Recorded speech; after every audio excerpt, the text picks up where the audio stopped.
and Jedediah Bila. Now, let's get things started.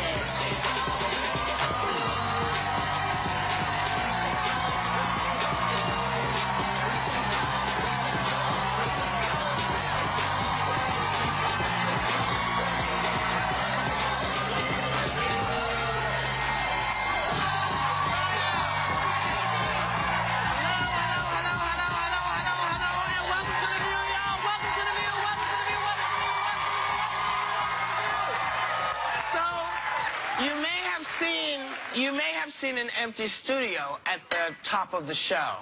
And that's because today is a day without immigrants across the nation, with shops and restaurants closing in solidarity. And since every one of us, and probably everyone in the audience, is either an immigrant or the child of immigrants, we wanted to show you what this particular show would look like without any immigrants on it.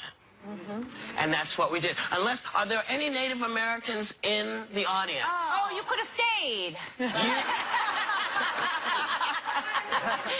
Well, glad to see you. Glad to see you. A real American. The original. Yes. The original America. And you know, yesterday we talked about how politics has even begun to spill over into the restaurant business. So a man who ate at an Italian restaurant in San Antonio, Texas, wrote on his receipt, "The food was tasty and the service was attentive.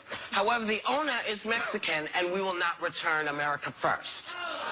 Well, we talked about it yesterday, and that was pretty much the response of many of the folks. But today, that restaurant, Di Frabo, sent us all this wonderful food. Yeah.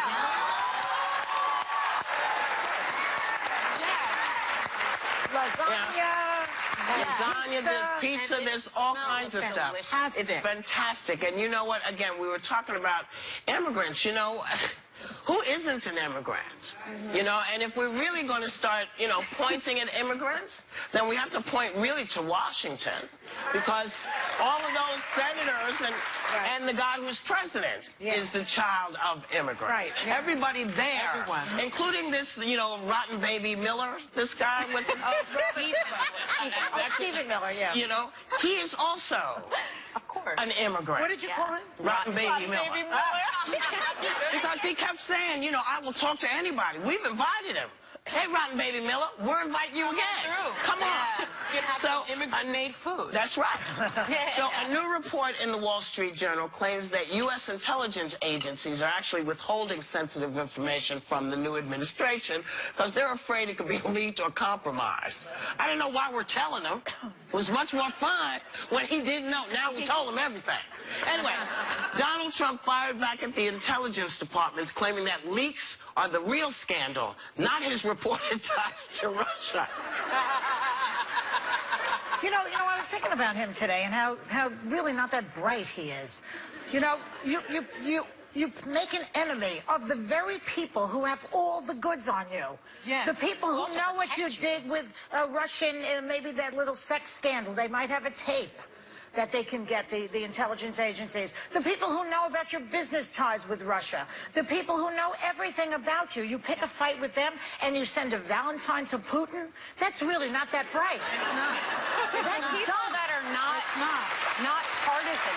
They're an objective party of people that are there to protect them. And what I found interesting is Trump tweeted this morning, and I've mentioned before my biggest fear is the idea of false information or fake news. Our president tweeted this morning, the Democrats had to come up with a story as to why they lost the election, and so badly, 306. So they made up a story, Russia, fake news. This scares me because again, let me clarify, fake news is about the intention to mislead, making up a story to mislead. False news is speaking mistruths.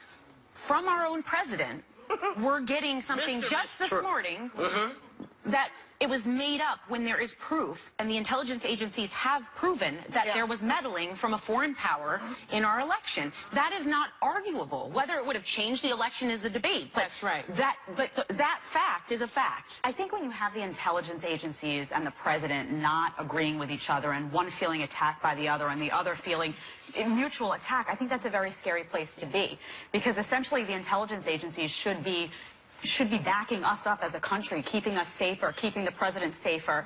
And my concern is if they're keeping information, though, from the president, if in fact that's true, we don't know if that's true, what is the motivation for that, though? If there's a distrust there of the president... Didn't he once say that he's not going to go to the intelligence briefings because he knows everything already? Yeah, but if there's a distrust, if you have the intelligence agencies basically saying, we're at our own discretion, unelected bureaucrats deciding that this information about national security is not going to go to the commander-in-chief of the armed forces. They don't trust him. That's concern. They don't trust him. They think he's irresponsible. Right, but do you trust them? Wait, hold on. Actually, this is a legal must-do.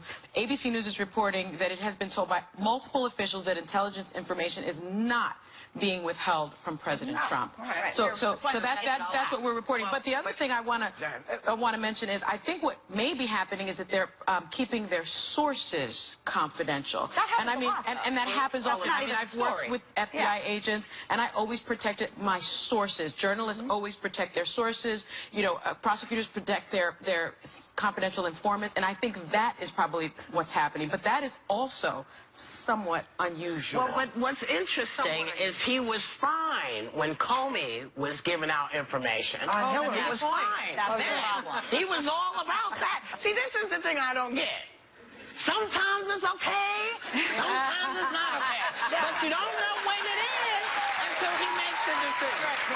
You know. Yeah, that's why, like, I had a problem even reporting on WikiLeaks because I have a problem with the leaks, and now I'm concerned about, not because the content isn't valid and important here. I think this is very significant information, but I'm concerned that if you have these people in the intelligence community leaking information at their own discretion about the presidency, and it's reflecting a conflict between those two groups of people, that needs to be resolved. But that's the story. But that's playing back the ball. Maybe The leaks is not should the be story. scary. Isn't it possible they want to get him out? Isn't that possible? But that's scary to me. I think that's a really good plan. But that's scary because that's a plan.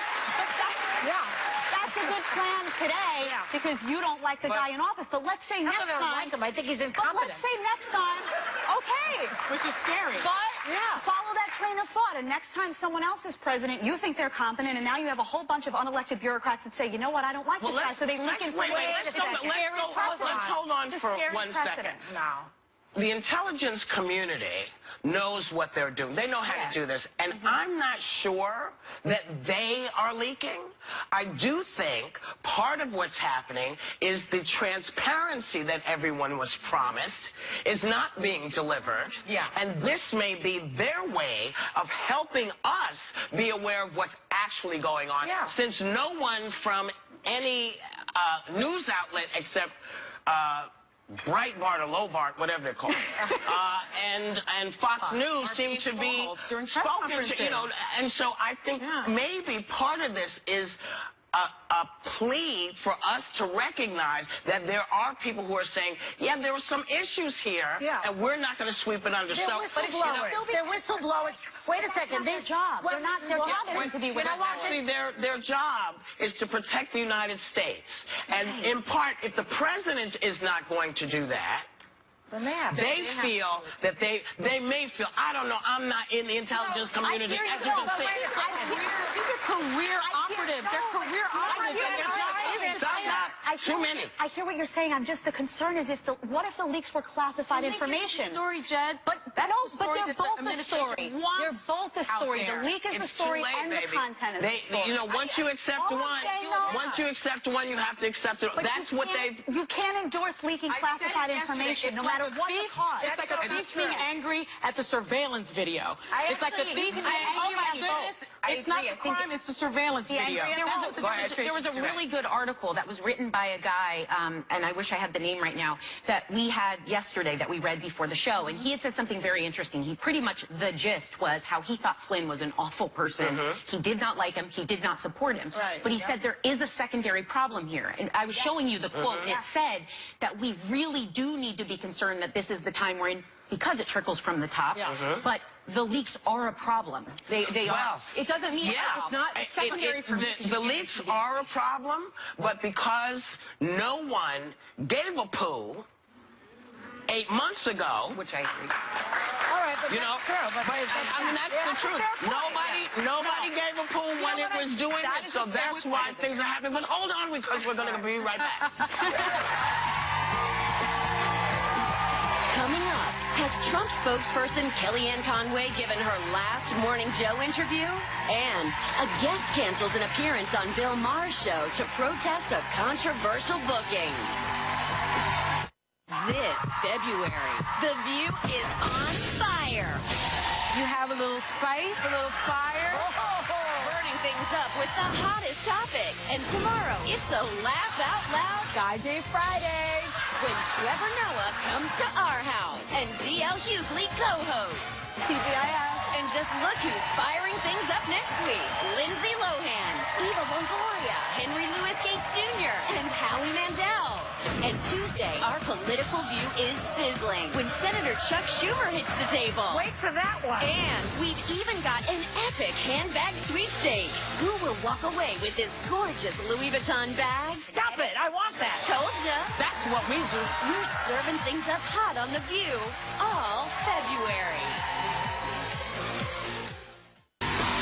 Still ahead, Ice Cube is rapping with the ladies at the Hot Topics table.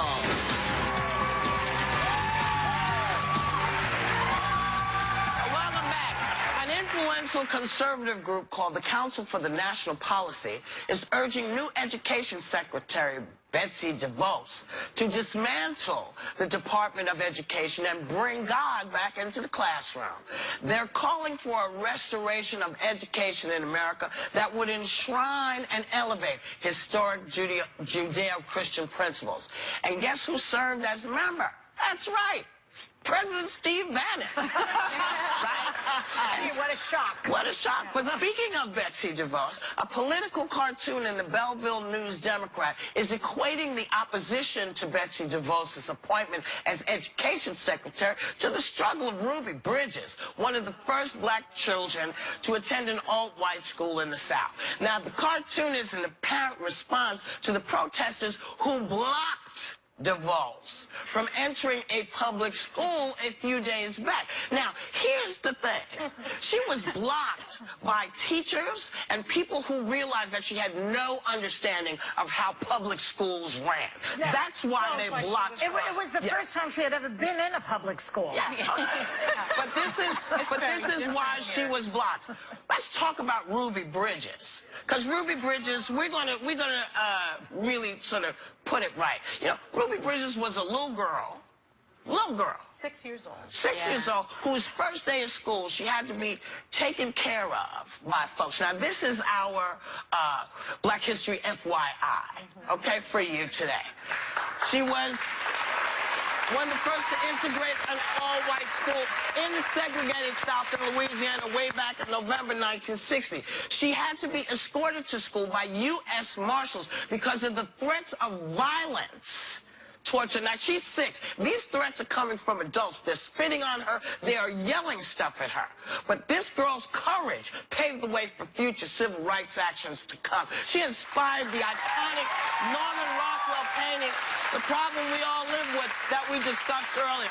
So hopefully Ms. DeVos was watching this segment so that she can say to people in the future, no, I was blocked because I didn't know what I was doing.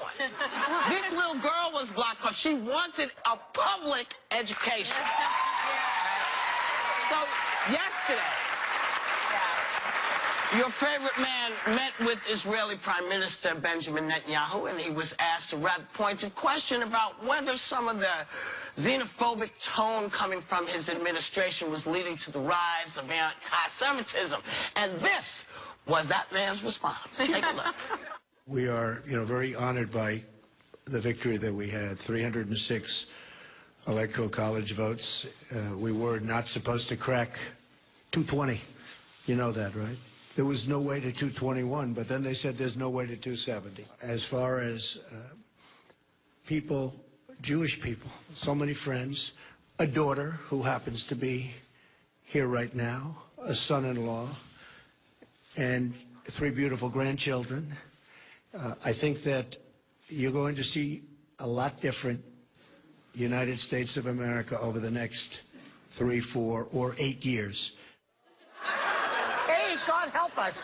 So just because his family is Jewish, that means anti-Semitism will disappear? I don't know. He didn't It's like a certifiable. that what He's like certifiable. Like it was such a crazy. It was like this crazy response. I was Your like, audience, the prime minister is standing right here. I actually didn't Like understand. You can't say the word Jew. It's like But he didn't even answer. He didn't answer the question about anti-Semitism. It was a very easy question to answer. I mean, you can answer that in 140 characters on Twitter. Just say but I you have can zero answer- tolerance for anti-Semitism, and my administration will follow protocol to make sure that that doesn't Don't you think happen. Netanyahu was thinking, what a moronic Gentile this is? All that Netanyahu deals with, and he turns to him and he goes, "Did you know that they didn't think I'd make it?" I'm like, that guy has better things to do with his life than worry about your electoral. It's an embarrassment. That was an It's embarrassment. so humiliating to be represented by this guy. For me, though, like, that's how he won the election. He's still in campaign mode. To me, that sounded like a guy trying No, to he win talks an on the election. 5th grade level. That's how he won the election. No, this is how he won. He pivots. That's what you do. You know, when you're in a campaign, you pivot. Somebody asks you a question, you don't know the answer, you don't know what to say, you pivot. But not in a that's narcissistic not what way, a though. president Yeah, it's does, always though. about A president him and has his to answer the votes. question. Well, By the way, he had didn't win. Bannon the question. He would have had an Bannon answer. would have had an answer. That's why, to me, he's the real president. He would have had an answer. Yeah. That's true. Yeah. No, it is Just saying. embarrassing, It was bizarre. It was But he bizarre. also would have had to admit that his rhetoric has increased the anti-Semitism And he'll never in the admit country. to that. And that's why he didn't answer that question, because the question was, do you think that some of what your rhetoric has done is put this name it, gay people, Jewish people, everything. Do you think you're responsible for some of But that? the fact that he doesn't disavow the Ku Klux Klan tells you right there how he is approaching this topic. Yeah. No, he doesn't. Like last week. What did he say? Last week. He did fine. At one He was point, like, it was like, I don't like the David show. Duke. Who's David Duke? I don't actually think, and I think I've spoken with Jen about this, I don't actually think he is anti-Semitic. The problem here is all of his rhetoric, which we have not heard him speak about, he will not come out doesn't ever. take And it doesn't responsibility need for to it. be an apology, which he says, I think there's a psychology of refusing that, you know. All he has to say is, I truly am here for all of you. All Like you one need statement. for And he won't do all it. you need for evil to flourish is for good men to be silent. Yes. And that's what he is. Maybe a good guy, not speaking. Well, maybe we should send that on some sweatshirts to Congress and the Senate. Right. Because all They of the are also folks in in that. charge, all of you guys who work so hard to get your foot forward, all you nice Republicans, this is on you. This is on your watch. We'll be right back.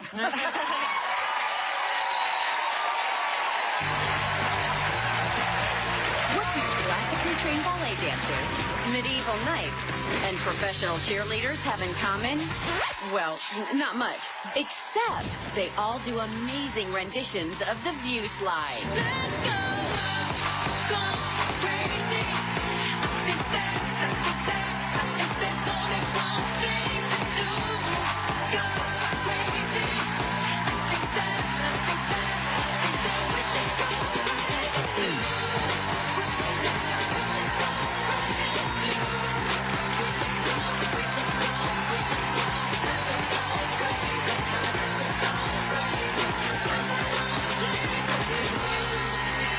Now, we want you to take a stab at it. If your View Slide is on point, record it and upload it to our website. Then share it with your friends using hashtag ViewSlide. The most lovable videos will make it onto the show.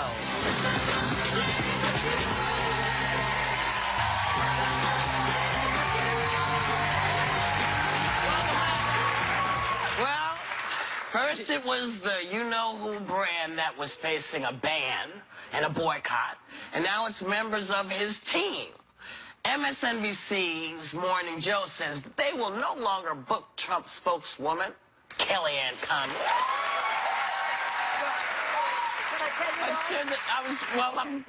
Should the media be banning or silencing these people? Are they suppressing free speech, or is there such a thing anymore? Well, Mika Brzezinski's reasoning, I quote her, every time I've seen her on television, something's askew, off, or incorrect. And yet they bring Sean Spicer there, who also is incorrect, askew, Trump goes on there. He's also incorrect, askew. Why they pick on Kellyanne? She's not any worse than the rest of them. I think they feel like she's not a good representative of the administration, and I think that's what I think that the administration isn't a good representative. That may be true. I'm surprised nobody grabbed Steve. To be honest, I'm surprised that has not been brought on yet. But I submit to that Kellyanne is the reason that he won. Because 2 weeks before the election, she said to him, act presidential and fool everybody, and that's what he did.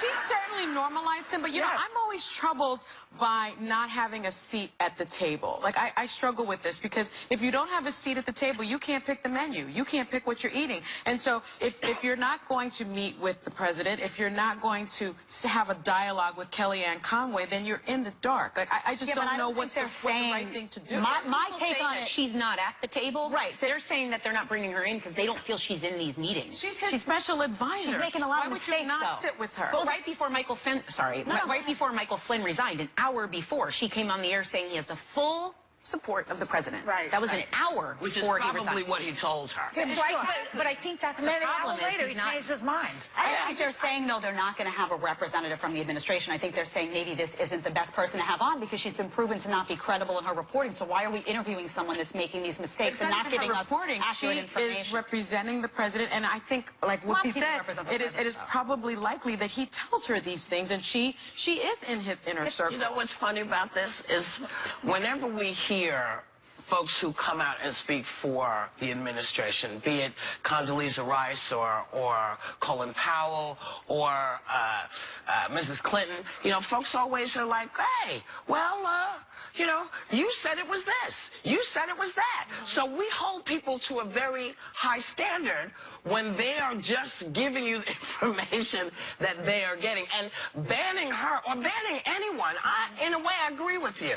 But what I'm trying to figure out is, you know, you see Sean Spicer talking to people, but he only speaks to Breitbart, as I said earlier, Breitbart and Fox News. So I wonder why we continue to give them the space to do stuff like that. Well, something interesting happened this week because Bill Maher had booked a Breitbart editor, Milo Yiannopoulos, very controversial right-wing guy, and Jeremy Scahill, who's the co-founder of The Intercept, was booked on that show and basically came out and said, I'm declining. I'm not coming because I believe that it's inappropriate, and I'm paraphrasing, that you're giving a platform to this guy. And Bill Maher responded and disagreed and defended his decision and said, if Mr. Yiannopoulos is indeed the monster Scahill claims, and he might be, nothing could serve the liberal cause better than having him exposed on Friday night. I agree 100%. I agree 100%. I remember Steve Harvey, who I know, Steve Harvey met with President Trump. Huge backlash for it. And his response was, you need to have a seat at the table. And I think there's something to that open dialogue. Also, Bill Maher is an entertainer, and he knows conflict really brings in eyeballs. And believe me, he will eviscerate this Yiannopoulos. He is so brilliant, Bill Maher, and this guy's an idiot. That's how you change. That's how you change minds, though. When I took this job, I remember when I took this job, I got so much heat from Fox News people, from right-wing people, saying you're going to go, you're going to be talking to, you know, that's liberal media. You're going to be talking to a liberal audience. And I said, you know what? If I have the power at this table to convince one person who's watching at home, or change one heart or mind, or show people that you can have a conversation, then I've done my job. And that's what people need to do. This show has been doing that for 20 years. This show has been doing that for 20 years.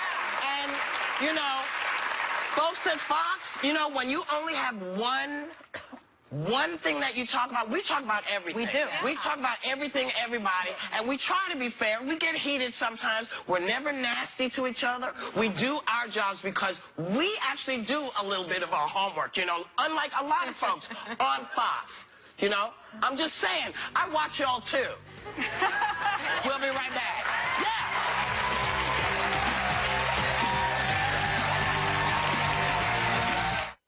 I say,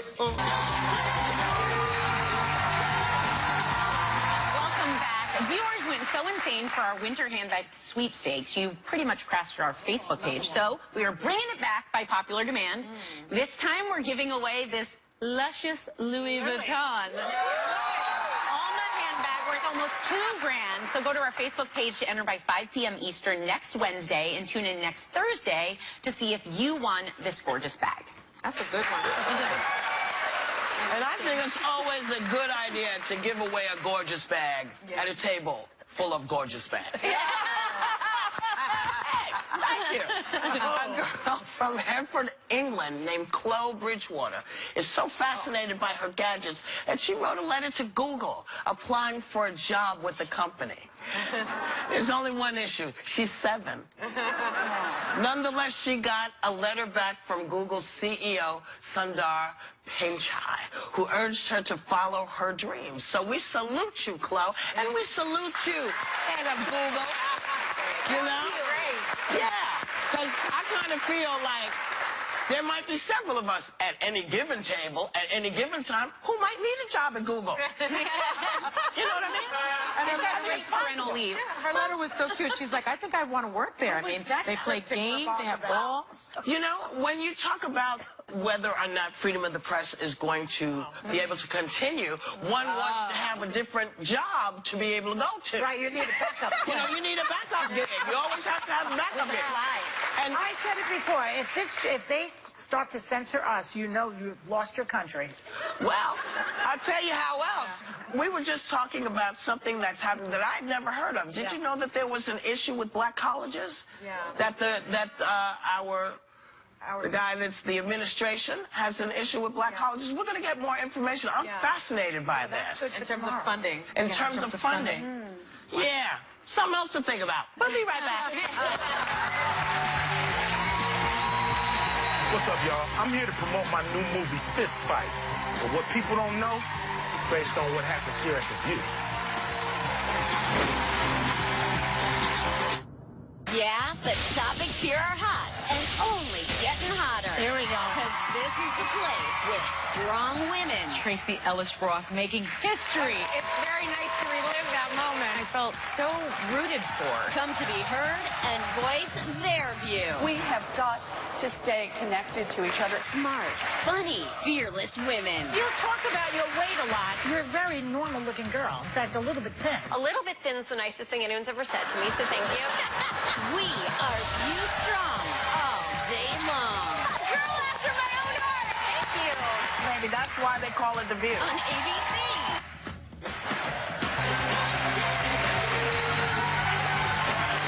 Ice Cube proves once again that he's as funny as he is fierce in his latest comedy, Fist Fight. Please welcome actor, producer, writer, and rapper, Ice Cube.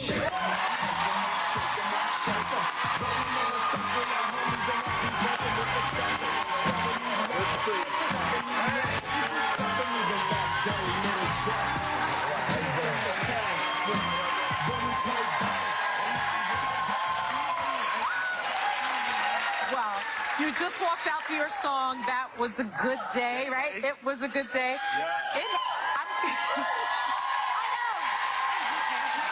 Now, I'm going to age myself along with you.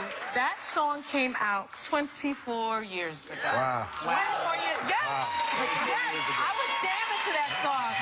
What do you remember about writing it? You know, at the time, we were doing a lot of hardcore music, and I was like, what about when we having, like, a great day and having a good time, nothing's going on? Yeah. And I said, yo, that's reality, too. You know, it's not just talking about the bad stuff, but it's talking about what's real in your life. So I wrote the song, and some of my producer guys was like, you can't do that song. That's not an Ice Cube song. Too happy? It was too, I'm like, what? I said, no, it's all about reality, and if I'm having a good day, I need to write a song about it. We need a love ballad from you. I know. But, you know, I know that a big part of your career is not just writing songs, it's about fighting injustice and, you know, going out there and saying stuff. And what do you think about what's going on right now in the country? Wow, it's a lot going on. I think we all got to keep the faith in our values and remember who we are. No matter who's in the White House. You know, my father always said, no matter who's in the White House, you got to get up and go to work in the morning. You know what I mean? So we should definitely all make sure that we keep our own values, you know, tight and not really, you know, let the world spin us out of control. But do you think the times are better or worse than when you were a kid, let's say? Well, I think it's a little hard for me to kind of really decipher because I'm not living in the same neighborhood under the same circumstances. But So your personal life is better. my personal life is great. But, you know, there's still a lot of people that need help. Still a lot. in the struggle. Yeah, so, you know, I feel like I'm in a position to speak up for them, and I should, you know, why not? Well, you were here in 2015 for Straight Outta Compton. Yes. Now, that was a huge success and an amazing movie. But you are now, you just found out you're getting a star on the Hollywood Walk of Fame. And you were inducted into the Rock and Roll Hall of Fame with NWA. Did you ever imagine the work you were doing and have been doing would get recognized like this? Not at all. You know, we thought we were just going to be underground artists. You know, the records were so hard. We felt like they should stay underground, to be honest. And and what happened is they started playing them on TV, the radio. So it just started to pick up momentum. And, you know, we're still riding that ride, you know? We're still riding the momentum ride. Well, I can't say it, but my favorite moment in the movie we're getting to here that you're in now was a moment where you kind of paid homage to a moment. It was awesome. I can't say it. The new movie is that she's talking about is called Fist Fight. Yes. And you have a very funny cast there. Charlie Day, Tracy Morgan, who's hilarious, Jillian Bell. So tell the audience, you tell them what it's about. Oh, it's a crazy high school. It's the last day of school. You got all these pranks going on, and they're cutting back on teachers. And Charlie Day gets me fired. So not cool, man. Yeah, I tell them after school we're gonna do like the students do and have a fist fight after school. So it's the whole day of him trying to get out of this fight. It's the dodge and weave. Yeah, hilarious. Now you have some extended kind of the whole thing is called Fist Fight, so it kind of slow plays out throughout the movie. How did you guys continue to do that action without actually hurting each other? Man, you know, it was a 8-day fight. You know. Shot this 8 days, and it went on and on and on and on and on. And I was like, man, are we shooting a Rocky movie or is this fight? But, you know, it's cool. It's a great movie. It's funny. It's time to laugh. It's time to have a good time. Well, we have a clip, so let's take a look at that. One man wins when the other is unconscious. Then and only then is it over. You really want to have a fist fight after school like we're a couple of students? I want everybody to see this. Teachers don't fight. We're going to handle our differences like real men. What differences? You got a job and I don't. This is a bad joke. Snitches get stitches.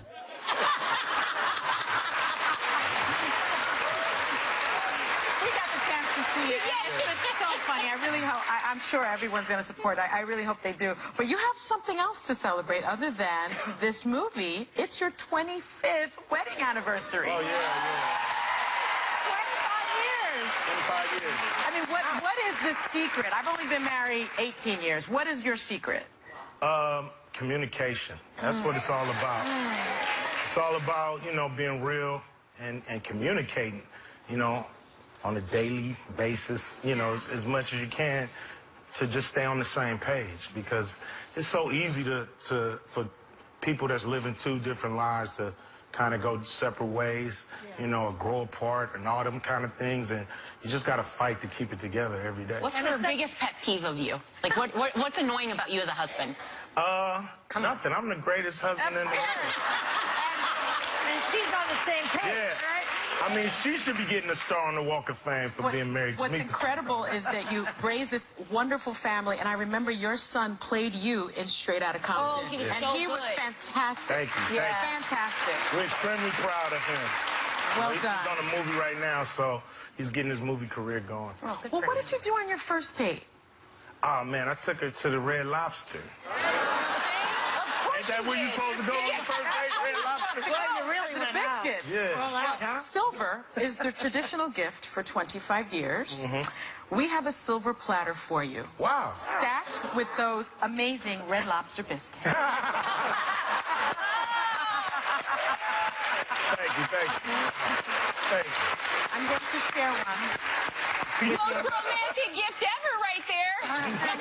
As you see, I enjoyed it as well. Anniversary. Congratulations on all your success. Yeah. Thank you so much. I appreciate it. Congratulations. It's well deserved. It's well deserved. Our thanks to Ice Cube. Fist Fight is in theaters on Friday. Please watch it. We'll be right back.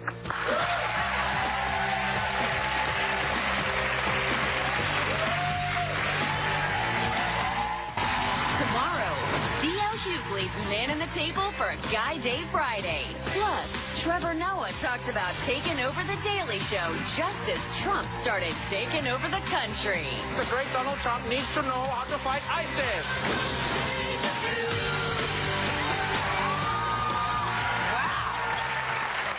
So we were just talking about different shows that we were seeing, and I hadn't. You just saw. I saw Glenn Close in The Sunset yesterday, based on Sunset Boulevard. Right. First of all, get the movie first. Right. Rent the movie Sunset Boulevard by Billy Wilder, who was a brilliant writer. You know, Billy Wilder came here as a young German guy, and he is the funniest director, writer of American comedies. The Apartment, Some Like It Hot, Sunset Boulevard. I mean, somebody could do that is just phenomenal. Well, you know, again, we're talking about immigrants. Yeah, that's he immigrated here, This was and he circle. became one of the greats. You know, thank you guys for coming and hanging with us live. Thank you for hanging with us on TV. Because without you, we're just talking heads. We want you to have a great day, and we want you to take a little time to enjoy the view.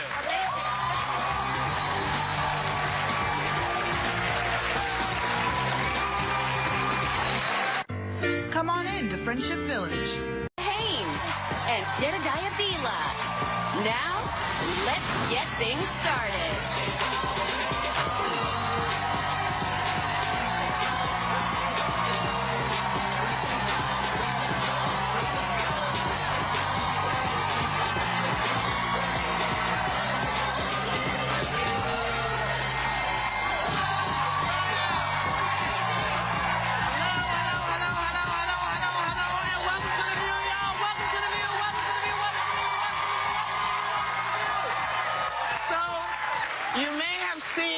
You may have seen an empty studio at the top of the show. And that's because today is a day without immigrants across the nation, with shops and restaurants closing in solidarity. And since every one of us, and probably everyone in the audience, is either an immigrant or the child of immigrants, we wanted to show you what this particular show would look like without any immigrants on it. And that's what we did. Are there any Native Americans in the audience? Oh, you could have stayed. Well, glad to see you. Glad to see you. A real American. The original. The original America. And you know, yesterday we talked about how politics has even begun to spill over into the restaurant business. So a man who ate at an Italian restaurant in San Antonio, Texas, wrote on his receipt, "The food was tasty and the service was attentive. However, the owner is Mexican and we will not return America first." Well, we talked about it yesterday, and that was pretty much the response of many of the folks.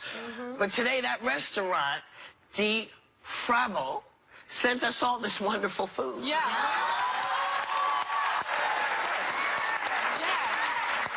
Lasagna, there's pizza, there's all kinds of stuff. It's fantastic. And you know what? Again, we were talking about immigrants. You know, who isn't an immigrant? You know, and if we're really going to start, you know, pointing at immigrants, then we have to point really to Washington, because all of those senators and the guy who's president is the child of immigrants. Everybody there, including this, you know, rotten baby Miller, this guy was Stephen Miller, you know, he is also an immigrant. What did you call him? Rotten baby Miller. Because he kept saying, you know, I will talk to anybody. We've invited him. Hey, Rotten Baby Miller, we're inviting you again. Come on. So, immigrant-made food. That's right. So a new report in the Wall Street Journal claims that U.S. intelligence agencies are actually withholding sensitive information from the new administration because they're afraid it could be leaked or compromised. I don't know why we're telling them. It was much more fun when he didn't know. Now we told him everything. Anyway, Donald Trump fired back at the intelligence departments, claiming that leaks are the real scandal, not his reported ties to Russia. You know, I was thinking about him today and how really not that bright he is. You know, you make an enemy of the very people who have all the goods on you. The people who know what you did with Russian, maybe that little sex scandal. They might have a tape that they can get the intelligence agencies, the people who know about your business ties with Russia, the people who know everything about you. You pick a fight with them and you send a Valentine to Putin? That's really not that bright. It's not. That's people that are not partisan. They're an objective party of people that are there to protect them. And what I found interesting is Trump tweeted this morning, and I've mentioned before my biggest fear is the idea of false information or fake news. Our president tweeted this morning, the Democrats had to come up with a story as to why they lost the election, and so badly, 306. So they made up a story, Russia, fake news. This scares me because again, let me clarify. Fake news is about the intention to mislead, making up a story to mislead. False news is speaking mistruths. From our own president, we're getting something just this morning that it was made up when there is proof, and the intelligence agencies have proven that there was meddling from a foreign power in our election. That is not arguable. Whether it would have changed the election is a debate. But that's right. That fact is a fact. I think when you have the intelligence agencies and the president not agreeing with each other and one feeling attacked by the other and the other feeling mutual attack, I think that's a very scary place to be, because essentially the intelligence agencies should be backing us up as a country, keeping us safer, keeping the president safer. And my concern is if they're keeping information, though, from the president, if in fact that's true, we don't know if that's true, what is the motivation for that, though? If there's a distrust there of the president... Didn't he once say that he's not going to go to the intelligence briefings because he knows everything already? Yeah, but if there's a distrust, if you have the intelligence agencies basically saying, we're at our own discretion, unelected bureaucrats deciding that this information about national security is not going to go to the commander-in-chief of the armed forces. They don't trust that's concerned. Yeah, they don't trust him. They think he's irresponsible. Right, but do you trust them? Wait, hold on. Actually, this is a legal must-do. ABC News is reporting that it has been told by multiple officials that intelligence information is not being withheld from President Trump. Right. So that's what we're reporting. But the other thing I want to mention is I think what may be happening is that they're keeping their sources confidential. And I mean, and that happens often. I mean, I've worked with FBI agents, and I always protected my sources. Journalists always protect their sources. You know, prosecutors protect their confidential informants, and I think that is probably what's happening. But that is also somewhat unusual. Well, but what's interesting is he was fine when Comey was giving out information. He was fine. That's the problem. He was all about that. See, this is the thing I don't get. Sometimes it's okay, sometimes it's not okay. But you don't know when it is until he makes the decision. You know, that's why, like, I had a problem even reporting on WikiLeaks because I have a problem with the leaks, and now I'm concerned about, not because the content isn't valid and important here. I think this is very significant information, but I'm concerned that if you have these people in the intelligence community leaking information at their own discretion about the presidency, and it's reflecting a conflict between those two groups of people, that needs to be resolved. But not the story. But that's playing basketball. The leaks is not the story. Isn't it possible they want to get him out? Isn't that possible? But that's scary to me. I think that's a really good plan. But that's scary